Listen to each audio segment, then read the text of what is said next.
Good morning, everyone.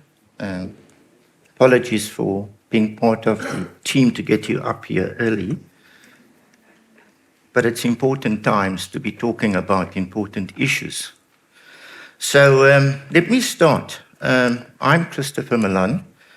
I've been at the FIC since whenever, and it's been a privilege to walk the FIC journey close on to 20 years. But we are in a dark space at present, no doubt. The issue of greylisting will also form part of my discussion today. So this is a small extract of journal articles, media articles, on greylisting. And in here, some pearls of wisdom, but tons of misunderstanding. The best article I can refer you to is an article by a colleague of mine, Professor Louis de Kooker. We've worked extensively on the FIC Acts since 2003. I would recommend you seek his document, his paper out. It gives a balanced, fair, and colorful view of South Africa rather than a grey view. Also, I would refer you to the National Treasury Media Statement, and for those that want to know the detail, the Q&R that follows it. So what is this greylisting all about? Let's start with the impact. No doubt, we have suffered terribly from a reputational perspective. The FIC led the South African delegation to Paris, and I was privileged to be part of that in 2003 to become a FATF member. We made a very big leap into the big international domain. We were welcomed, and our voice was respected. We were the only jurisdiction on the African continent to be afforded that privilege. But with that privilege comes a huge responsibility to bring our colleagues in your industry and in other jurisdictions on the African continent along with us to a better understanding and application of the Financial Action Task Force recommendations and standards. Now, after 20 years of well-acknowledged South African inputs in the FATF, and I can assure you, when South Africa speaks there, we are listened to. We punch way beyond our weight. And it was quite disappointing to find out that after our mutual evaluation in 2019, we had reached the stage where we had, in a sense, if we're honest with ourselves, digressed. And what do I mean by that? The FATF Mutual Evaluation Report of 2019 evaluated us according to two standards, and I'll just quickly run through that because it's very important to understand. The first standard is technical compliance. In other words, how compliant is our legislative framework with the international standard. There are 40 requirements, 40 recommendations, of which we obtained 20 below the bar. 20 were rated above the bar. So we were non-compliant and just not compliant on 20 of them, and we were compliant and largely compliant on 20. 50% is not a pass in the FATF mindset. It might be a pass in matric these days, but I've heard 30% is a pass as well. So from an international perspective, it's not good. On the technical side, we had serious legislative gaps. We had tried to address that some time ago, and then COVID came along, and then we were assessed, and we just didn't make it to make all the legislative changes which you saw come to the fore from about June last year to December, a flurry of activity, of consultation, and in Parliament on amendments to the FIC Act, schedule changes, amendments to 2 pieces of key legislation, what became known as the Omnibus Bill, the General Laws Amendment Bill, to amend 5 pieces of legislation, including the FIC Act, Companies Act, Trust Property Control Act, MPO Act, and the Financial Sector Regulatory Act. A huge task, and Treasury did exceptionally well to marshal all the resources of a cross-sector of government to get that bill through Parliament in record time, with due consultation. However, the problem is 50% on the foundation level is not a pass. We then go into the second level, the more important level of assessment, on 11 pillars or immediate outcomes, starting with pillar 1, which is called immediate outcome 1, foundational. Does the country understand its money laundering and terror financing risks, nationally, sectorally, institutionally? And from an institutional perspective, does institutions like yourselves understand your clients? 4 levels of risk. We are pleased to say, after a lot of work, that was not one of the issues that was carried forward to the grey list. Doesn't mean it was a major achievement. However, I'll come back to that. So don't rest and don't say, it's fine, you understand your risk. We think you can do much more. However, we obtained 3 low ratings. Here again, it's a 4-tier scale. A pass in FATF is substantial and high. We were below par. Those are golfers, you know, I mean, really. Below par. We had all 11 were below par. 3 were low, which is 30%, and the remaining 8 was rated moderate. So if we reflect upon ourselves honestly and say the level of effectiveness, and we have high regard for the panel that assessed us, they came from the IMF. The IMF was, from my personal experience, the toughest grouping of independent-mindedly fair but robust assessors you can get in the AML CFT space. The entire team was IMF-led and experts, including such experts as senior counsel, Silks, QCs from Hong Kong, looking at our terror financing regime. So it wasn't a Mickey Mouse panel. It was serious capacity, objectively looking at our system and saying to South Africa, nada, you don't make it. So what did it mean then? It meant then that because of our poor rating, we went into a track of observation for a year, from October 21 to October 22. We had a year to remedy something like 60 odd, maybe 70. The numbers in the papers are, but if you count them one by one, they're actually more than 67. But we had 67 identified defects across the 11 pillars of immediate outcome compliance. What matters for you is IO4, preventative measures. That is how the private sector generally, across all sectors, have to respond to the FATF recommendations as engrafted into the FIC Act and other legislation. Then you have the other side of the coin, which is IO3. IO3 is the supervisors. Are the supervisors supervising you under IO4 correctly? So 3 and 4 go together. And for both of those, we were rated moderate.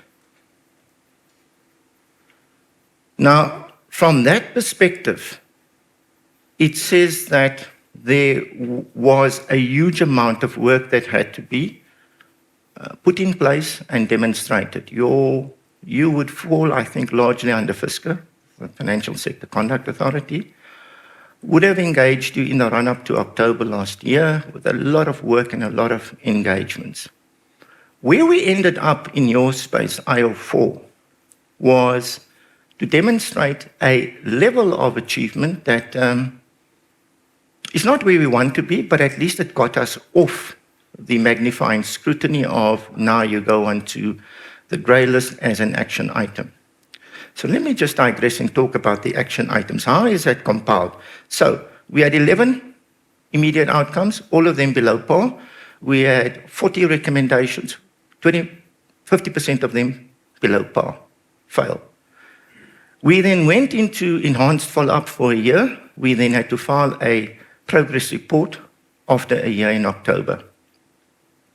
We then engaged, and then at the same time, because of our low ratings, we went into what is known as the ICRG track. It's like a swim lane, except that this swim lane has steel sides on the end. It's very difficult to get out of the swim lane. And that's a myth and a misconception. Once you go into that track, you would have to perform miracles to get out of the track. You would have heard the National Treasury DG speak about we have to perform a few miracles. He was correct. We had to perform a few miracles because in the history of the FATF, once you go into that ICRG working group to explain yourself after that year, there has not been one country that has somehow hopped out of the swim lane onto safe ground. Everyone that went in came out greylisted. So we knew, and this is the inside talk I'm sharing with you, we knew that it's going to take a huge amount of effort. And that's where all the political pressure came about, getting the bills through. You would have been annoyed by your supervisor up to October last year. We had to demonstrate a better state of affairs than as at November 2019, which was when the assessment report was issued. We had 2 years of grace because of COVID. It helped somewhat because we had 2 years more to prep work. But come October 2022, we submitted our POP report.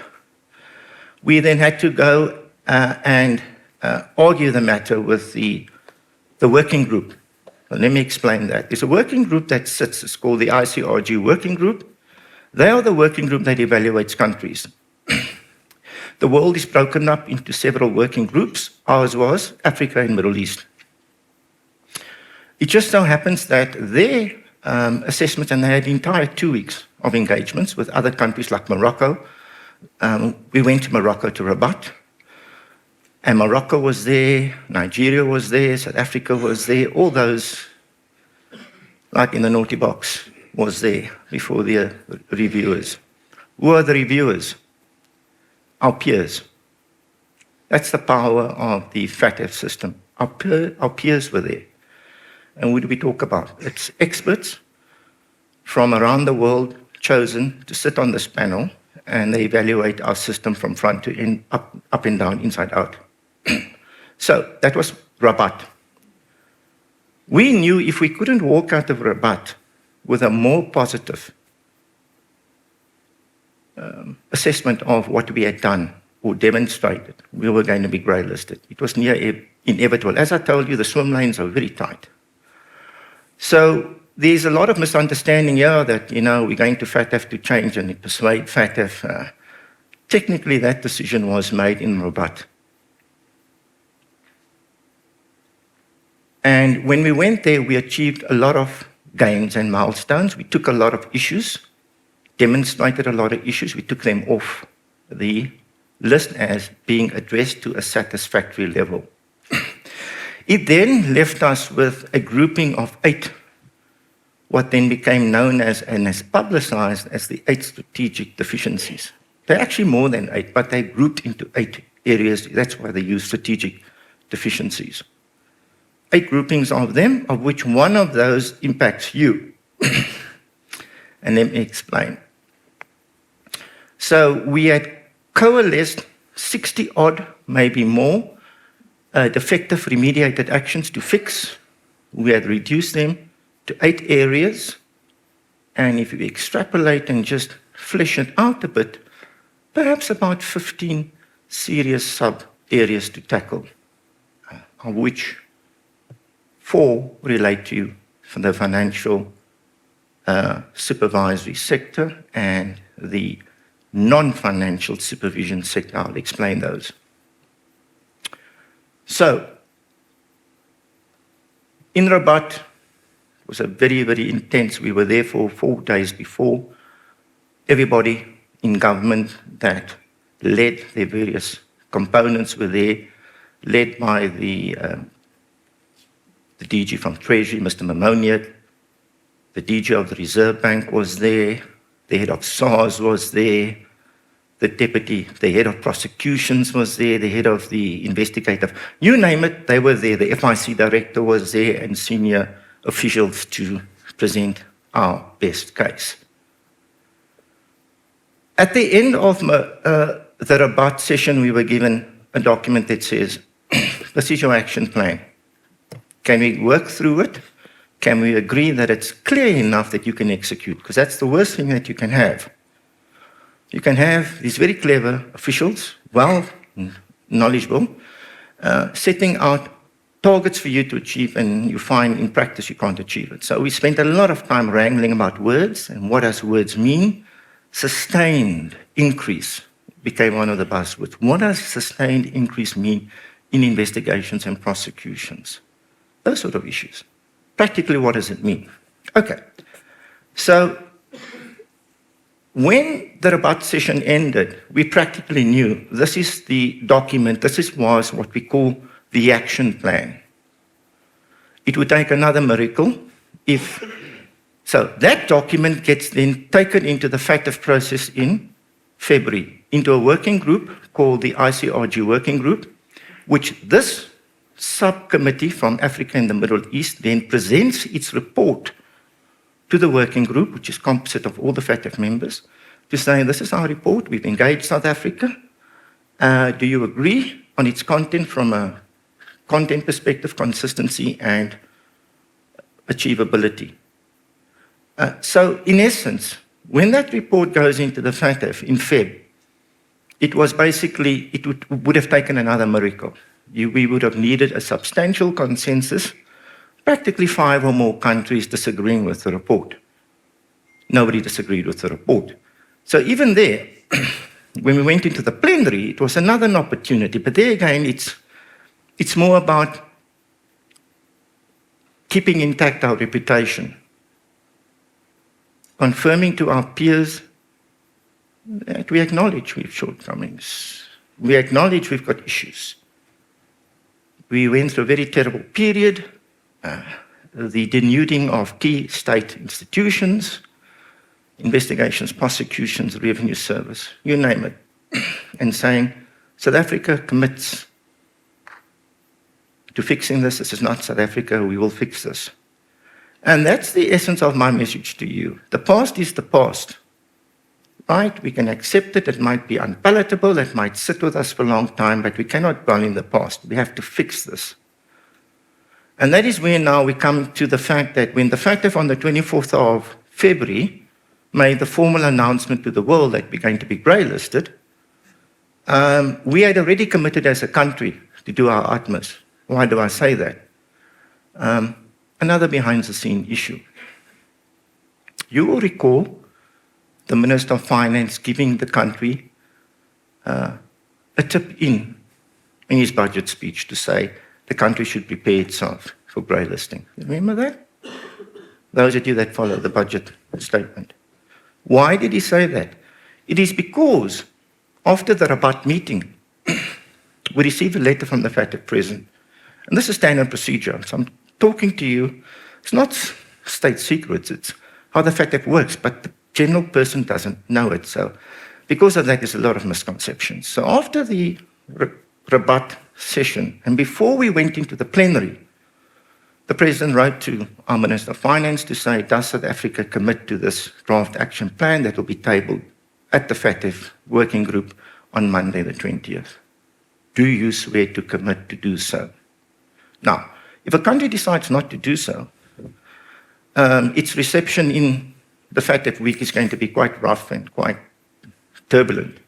Thankfully, we agreed, and Cabinet was apprised of it as well, that we commit wholeheartedly, and the Minister then had to write to the FATF President to give that commitment. And when our plan was tabled on the 20th, in the working group, it was part of the statement by the Chair to say, we have received the written commitment from South Africa that they would adhere to the plan before the members for consideration.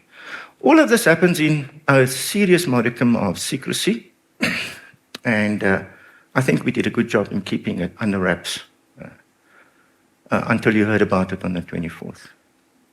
So that is how this process unfolds. But the outcome is a serious reputational damage for South Africa as a country, as an investment destination, and as a entities that are South African based that now want to do business outside of South Africa. It means that we go into this category, and even here, the grey listing is not a sanctioning regime. It is merely a notice that your country is now under increased scrutiny. You're under enhanced due diligence in a sense.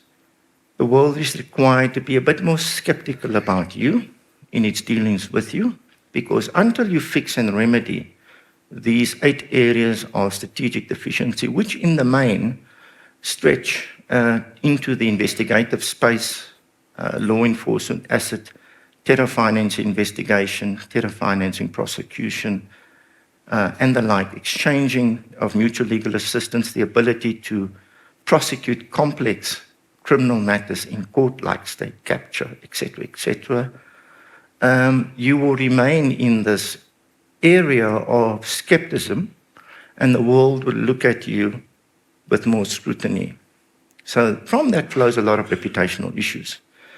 It does not mean that your bank will no longer bank you. They may ask for more information and more comfort, but they probably will bank you, but you will find the intensity of the inquiries, if you want to bank ashore or do business offshore, will be slightly more challenging.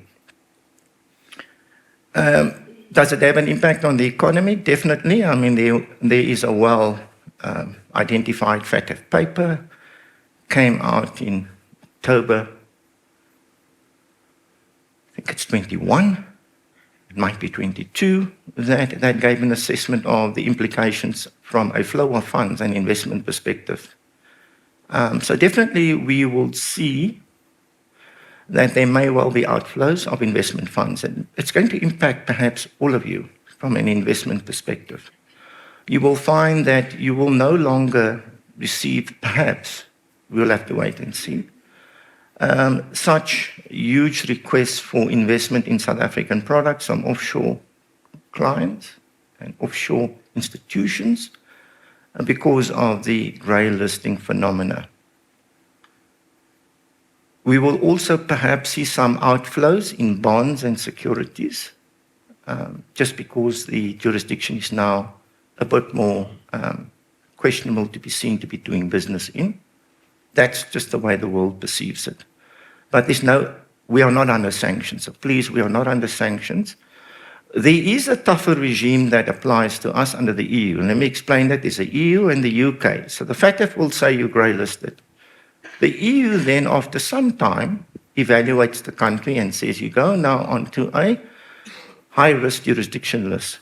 And that has a bit more teeth, because there, the institutions in the EU, excluding Britain, excluding the UK, they left the EU, as you know, have to apply some more stringent, and it's spelled out to a fair level of detail, whereas the FATF is a policy statement.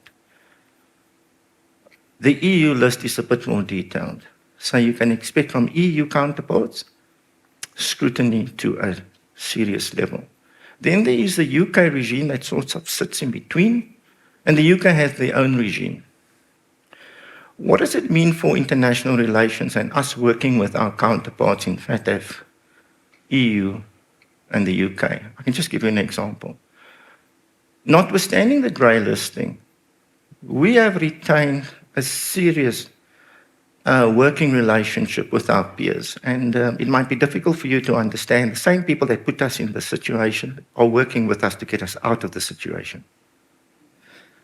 So let me give you a few examples.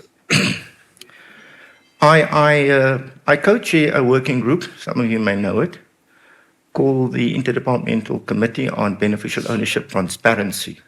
It deals with the concept of beneficial ownership. All of you need to know, as a brief talk, you have an obligation to do BO of your legal person clients. Okay, it comes from there. Now that working group is to establish a beneficial ownership registry framework in South Africa comprising, at this stage, Tier 1, CIPC and the Master's Offices. Tier 2, we've got so far SARS as a Tier 2 replicator BO, and we're working on others. That whole framework of beneficial ownership, our lead advisor, for free, and we are very grateful for that, serious international expertise from the EU, called the EU Global Facility, is working with us, and they have been advising us on beneficial ownership. What has been the outcome of that? We went into FATF. We came out of the FATF MER with a low rating for beneficial ownership, IO5. Low rating. We started to engage. Cabinet endorsed the working group. The working group started working. We got the EU to help us. We went into Rabat with a very defined work plan, a lot of action done. We came out of the Rabat session with going in with 8 issues, or six or 7 issues, close on to 8 if you just break it up. We now only have 2 to account for, which are, very importantly, is law enforcement able to access BO information? And most importantly, is SUBSE able to issue penalties for non-compliance with the request for information? A huge reduction in issues. But we still have to implement the BO registry. But that just shows the EU have assisted us. The UK has been working with us, personally working with the FIC as well, on the issue of supervision.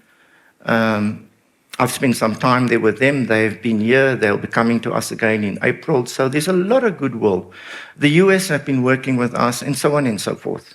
So we have a lot of good, meaning assistance technically to help us get off the grey list.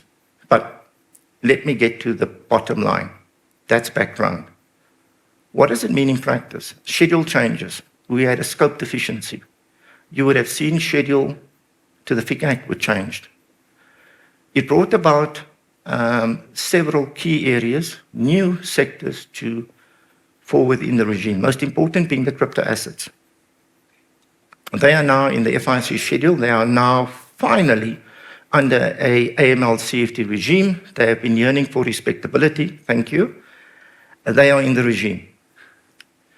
Secondly, in the regime is credit providers and a whole host of others called high-value goods dealers. The schedule amendments does not impact your industry, and let me end in the last 5 minutes dealing with your industry specifically. But what is important for your industry? The fact that the financial institutions are not mentioned and are not in the action plan. The action plan covers the FIC as a supervisor and the non-financial institutions. Why? Because the FATF saw that we had changed the structure of supervision. The FIC took over supervision of the gaming boards, the Legal Practice Council, the Estate Agents Affairs Board. All of that is now rolled up in the FIC. The FIC is now the sole supervisor for non-financial institutions. With that, we increased the scope of new sectors. They are now all under the FIC except for a few. Crypto assets are supervised by the FIC. You will hear later today, there is another dimension of what we call crypto supervision, market entry, that will be done by FISCA. But for AML CFT, until notice change, they are under the FIC supervision. Practically what it means for you, all the good work that you have been doing, and I must say, thank you to the community. We were very proud to see huge numbers of reporting by your sector, generally. You can improve in areas, but the FSPs, the financial service providers, have reported remarkably suspicion.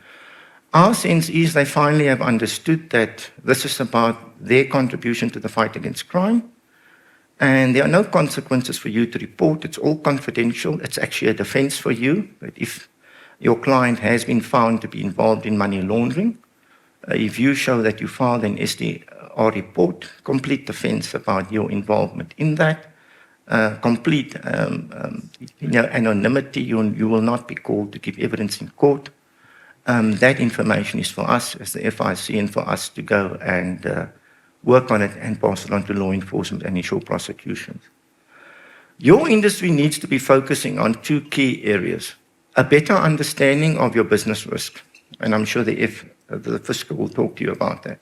Because the fact that your sector is not named as a sector for enhanced scrutiny under the FATF grey listing requirements does not mean you can switch off the car and park it and go to bed and sleep and not worry about FICA compliance. You need to maintain and increase. The emphasis is on increase. Why? Strategically, we are going to be assessed again by the FATF under the new methodology in 2027. Look where we are now.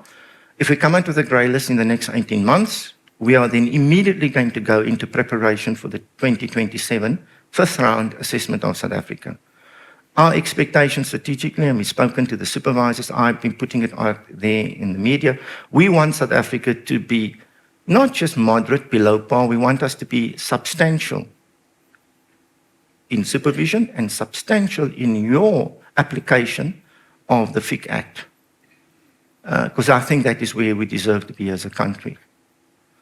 But it's going to require a lot of work. So between now and then, do not go and say, oh, I'm not in, my sector's not in the grey list, there's nothing for me to do. There's a huge amount of you to do, to improve upon your current systems, to better understand the business risk assessments, to improve using your business risk assessment for inherent risk, money laundering, terror financing, and proliferation financing, improve your RMCPs, and then implement it, and ensure that you detect and report.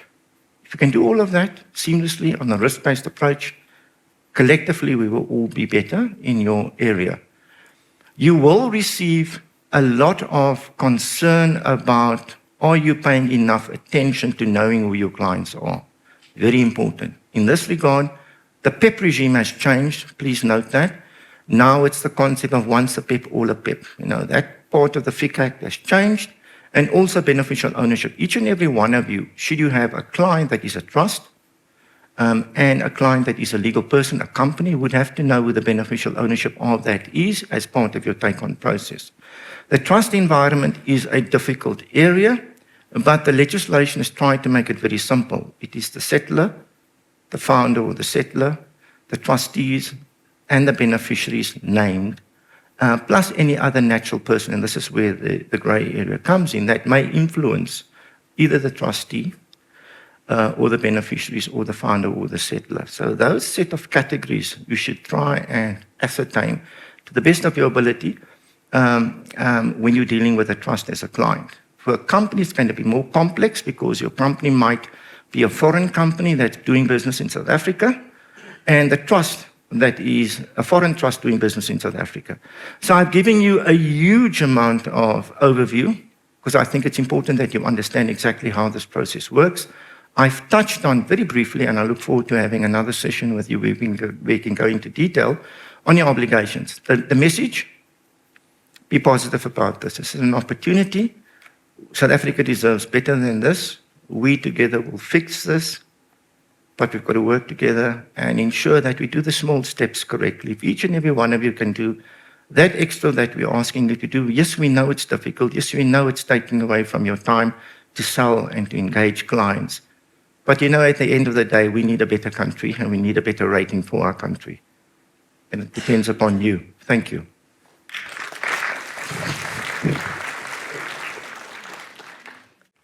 There's one thing that's certain is taxes, money laundering and tax compliance, and AML is not certain. So those are the guys you need to worry about. Not really. It's the tax guys. They always get you. Right, questions? Money laundering. Anything about, let's make it practical about what you're experiencing in your business. If you need any guidance, I'm here. Basically, so with the war between Russia and Ukraine, also you mentioned there's 8 areas which needed to be rectified. So probably, taking out the greylisting situation, basically. Does certain activities like South Africa being involved in military activities with Russia actually have a negative impact on how it's seen for us to get out of the greylisting situation? And you mentioned that we as a business need to understand what are our risks and how to manage them and mitigate those. Does the government actually understand that risk if it actually has a negative impact on our situation in the greylisting? Well, I've got no opinion because I'm a civil servant and I'll be civil.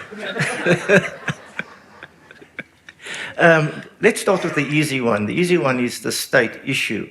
Look, governments are governments, and they will make decisions well beyond our pay grades. And normally, countries make decisions from a national interest perspective.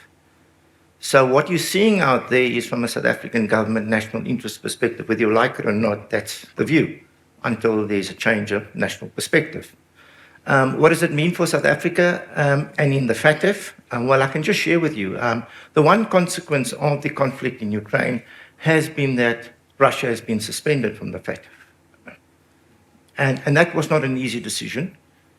What was South Africa's stance in that? I can share with you in the sense that our stance was that it was on a technical basis that the FATF is not a political body, that FATF is there to deal with a very technical area of crime, terrorism, and proliferation of finance. It is a technical body to deal with the ills of the world relating to questionable money.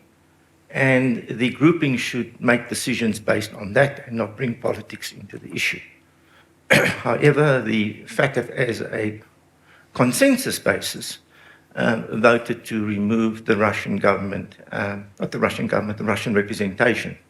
In fact, if they were suspended, they were still asked to pay the fees, though. So they still have to pay the annual fees, but they are no longer permitted to have any official as a leader or an advisor leading a working group. So effectively, they are no longer part of the FATF discourse.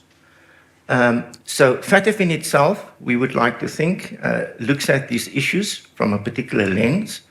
And we would like to believe that we can maintain that perspective of we're dealing with money laundering, we don't going to deal with the political side of things. However, there is a consequence in the sense that once the assets become questionable, right? So you would have read about in the UK and the US, there's been a strong push. And there's an article, very interesting, called Londongrad, where the UK itself, the city of London and the environs, London has been argued to be a destination for a lot of questionable money over the years and a destination for a lot of immovable property bought by persons and entities with questionable money. And that whole issue of Londongrad, you can see the grad coming into it from the Russian perspective. There's a lot of issues that the UK itself would have to deal with. And you know, I'm just giving you the consequences of, you have a situation where money then flows and money is put, there was a Cyprus issue as well, where there was a lot of questionable funds going into Cyprus, into Malta, Gibraltar, all these, and even London, as I said, Londongrad. So from a FATF perspective, the governments in those countries are under obligation to deal with the issue. And it is the extent to which they can deal with the issue. The benefit for them was that their ratings in the FATF mutual evaluation did not put them in the category that we find ourselves in. We are part of a club of 100 countries that have been greylisted. And I was speaking to Keith. The one country that stayed the longest on the grey list was Pakistan, but they had their own issues about terrorism, etc., etc. And they took a long time to get off the grey list. We are now with Nigeria there, so we need to just ensure. It comes back to the other issue. Yes, you need to ensure that from a risk perspective, the risks need to be better understood. And we find here where the risks are being challenged is in the corporate environment. Your companies that you advise and your trust that you advise and the trust that you set up, and many of you are in the trust advisory field, it requires a level of diligence which has not yet been evident. And the rigor of how you need to apply and the documentation and the scrutiny has ratcheted up so many levels. And yes, it's going to be a very challenging environment for trustees and for trust administrators, knowing their risks, and you as an advisor, setting up trusts, you need to know exactly who are the natural personalities you are actually creating the structure for. So it's going to be quite challenging in practice. Bottom line, as Keith mentioned, document everything and ensure that every decision is documented. The reason why you took a decision, there is paperwork to back it up. Okay. Next question. Okay, one question. First, you mentioned that if it's not oversee legal practitioners, that Yeah, we all come in supervisor. The FIC will be the supervisor of trust administrators. There are many of those people, I that includes people that around a month that actually know that they apply. Yes, very, very, very important point and a very correct point. We are actually sitting here today. I'm going to be in a session this afternoon. I was in a session yesterday. We called all industries urgently to the table to say, the schedules were changed on the 19th of December. You were given 90 days to register. It ended the 20th of March. We've given them we've monitored the registration uptake. It's still not what it should be. Even in the trust environment, we need to encourage you guys. If any one of you are in the trust environment, just check with the FIC. Registration takes 15 minutes. You would have to just ensure that the person that's doing the registration with us has a letterhead saying that this person is authorized, and you go and register, and you get each practice must be registered.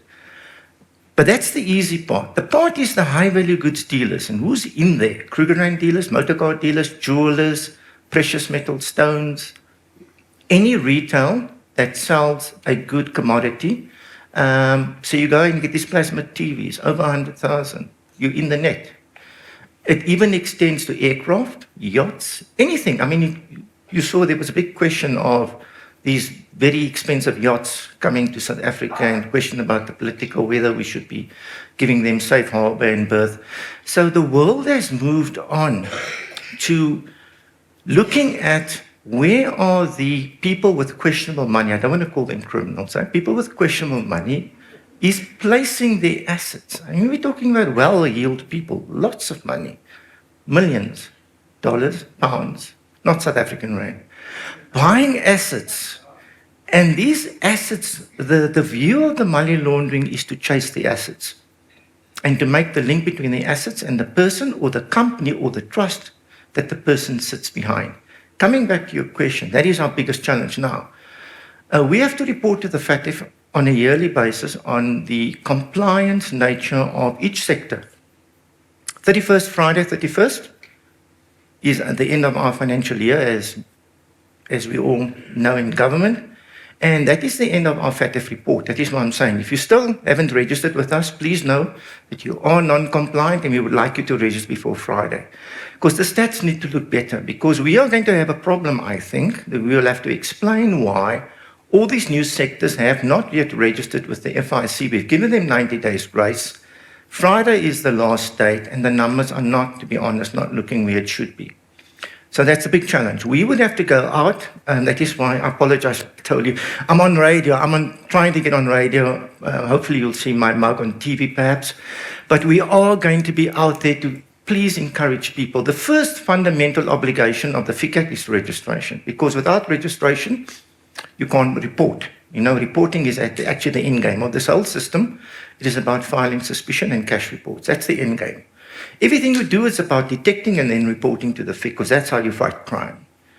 So without registering with us, you will not get that electronic key called the org ID, and you need your org ID to file a report electronic. We like SARS now. Everything's electronic. 99.9% of our returns are electronic. But you need that electronic password, and you get that through registration. Correct. You've seen we have a big problem. Yeah. We need to fix it.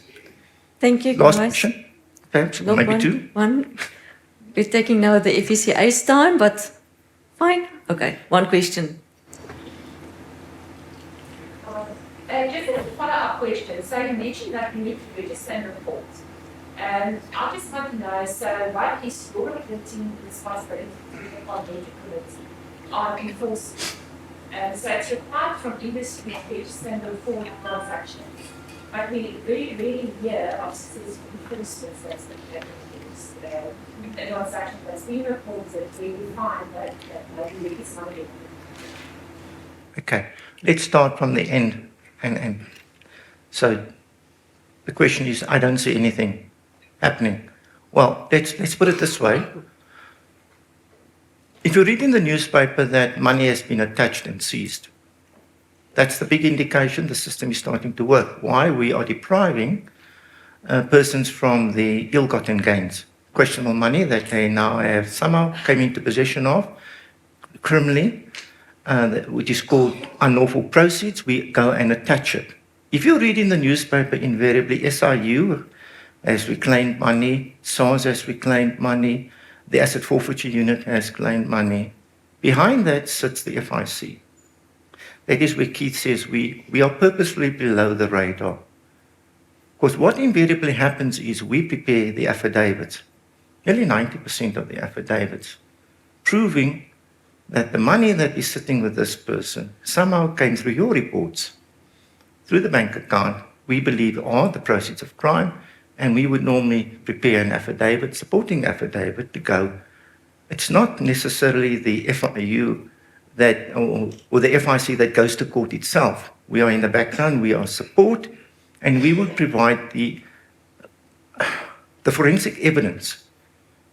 Based on your reports, we turn it into an affidavit, we go to court, and the assets get attached. That's our role. It's purposefully there. We don't want to be there. So, madam, your reporting matters, right? So the question is, how do we account to Parliament? We account to Parliament through the Minister of Finance, and in fact, through the SCOPA, we have, which is the auditing, we audit ourselves, how we do our work, and we appear also before parliamentary committees, the Intelligence Committee and Finance Committee. We account and we explain our business on an annual basis. Over and above that, we write a report to the Minister of Finance, done by my office, where we explain how the regime is working, our successes, our weaknesses, etc., etc., etc. So operationally, I can assure you, your reports you send to us are building blocks that builds the picture. There is the frustration from you and the community that report. We don't see our report having a difference. Well, we put it together and we've got systems that run and make the connections and make the links. So your report today might end up in an asset forfeiture 3 years down the line. It's not immediate, and it's not a one-for-one translation that your one report is going to lead to a conviction tomorrow or assets being seized tomorrow. It's put into a system and it is analyzed and collated, and then we prepare a forensic product to take to court. So it is a bit of a long story. I can assure you, though, we value every one of your reports, and we purposely do not publicize our successes, other than to say that in a forum like this, we give you the behind the scenes, because the behind the scenes, if you understand how we work and why we below the radar, you can understand. We've been through very turbulent years. And you would have read in the paper, I think there was evidence in the state capture, there was even an attempt to take over the FIC during the state capture years, which we successfully, I was there, we successfully managed to stay off. So it's not an easy place to be, but we are here to help you fix the country. And somehow, everything matters, it builds up over time. It's like a snowball, but it's got to start somewhere. Thank you. Christopher. Appreciate. We will definitely get you back to talk to our.